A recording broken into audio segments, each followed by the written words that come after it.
नमस्कार मित्रांनो. घरचा वैद्य मराठी चॅनल आणि घरचा तंत्र या दोन्ही चॅनलमध्ये मित्रांनो सर्वांचं स्वागत आहे. मित्रांनो, ही जी दाखविला आहे कंद ही आहे मिरची कंद. ते मिरची कंद तुम्हाला उपयोग कशासाठी करायचा आहे, काय काय करायचं आहे, हे जेपासून फॅटी लिव्हर, शुगर, तुमच्या अंगावरली सूज आणि सर्व आजारावर कसा वापरायचं तुम्हाला हे सांगणार आहे. तर पहिला उपाय ह्याचा काय करायचा मित्रांनो, एखाद्याला ताप येत असेल तर असा मिरची कंद घ्यायचा आहे आणि लेंडी पिपळी, काळी पिपळी घ्यायची 1 चिमट आणि 1 चिमट ही घ्यायचं आहे मिरची कंद. आणि पोटातून घ्यायचं आहे, दुधातून घ्या, पाण्यातून घ्या. अवघ्या 3 खुराकमध्ये तुमची कसली ताप असेल तर ताप राहून जाते. लेंडी पिपळी संग घेतली, तुमच्या अंगावर सूज आहे, ती वाला कंद असला तर पाण्यामध्ये घिसून थोडा गरम करून जिथं सूज आहे तिथं जर लावली तर तुमच्या अंगाची सर्व प्रकारची सूज निघून जायला मदत होते मित्रांनो. दुसरी गोष्ट मित्रांनो, फॅटी लिव्हर असेल तर फॅटी लिव्हरमध्ये सध्या ह्याच्या घिसून हरभरे एवढ्या गोळ्या करून जर गुळामध्ये जर खाल्ल्या एक गोळी तरी तुम्हाला फॅटी लिव्हर, पोटाचे विकार, गॅसेस, अन्नपचन होत नाही, करपट ढेकरं येतात. तर फक्त हरभरे एवढ्याली एक गोळी खायची मित्रांनो.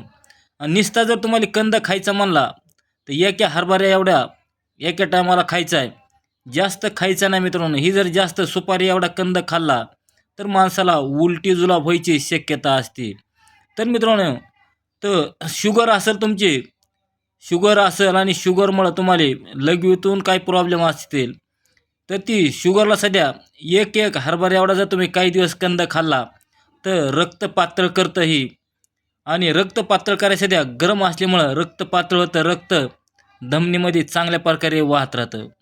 दुसरी गोष्ट मित्रांनो, तुमच्या फुफ्फुसामधले काय आजार असतील, रक्त नीट चलत नसेल, त्याच्यासाठी सध्या रक्त पातळ झाल्यामुळं चालायला मदत होते मित्रांनो. दुसरी गोष्ट मित्रांनो, एखाद्याला कशानंच ताप राहत नाही ती चालते, पोटदुखी असेल, तुमच्या पोटामध्ये एखाद्या कुठं किडनीनं कुठं एअर धरलाय आणि ती हवा धरल्यामुळं पोट दुखत असेल तर ह्याचं चूर्ण 1 चिमटभर आणि 1 चमचा बडीशेप चावून त्याचा रस गिळायचा आहे.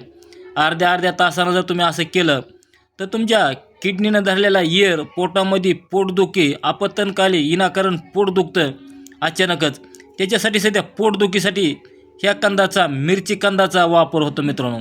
दुसरी गोष्ट मित्रांनो बघा, ही मादी कंद आहे.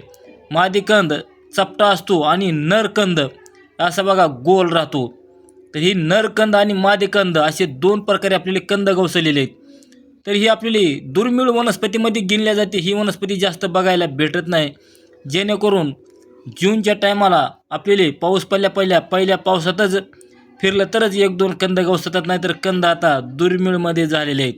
दुसरी गोष्ट मित्रांनो, ही कायाकल्प शरीराचा करण्यासाठी तुम्हाला 6 महिने रोज हरभरा एवढा कंद जर तुम्ही खाल्ला निसता अगर दुधात घेतला तर शरीराचा कायाकल्प करायला उशीर लागत नाही मित्रांनो. एवढीही तुम्हाला 6 महिन्यात ह्याचा रिझल्ट येतो. जेवढा होईल तेवढा व्हिडिओ शेअर करा, लाईक करा. मिरची कंदाचा दुसरा आपला घरचा वैद्य मराठी चॅनलवर व्हिडिओ दिलेला, पण आत्ता ताजे आणि फ्रेश कंद गवसलेत. माझा नंबर आहे कॉन्टॅक्टसाठी 97 63 68 93 68. जय धन्वंतरी भगवान, जय महाराष्ट्र.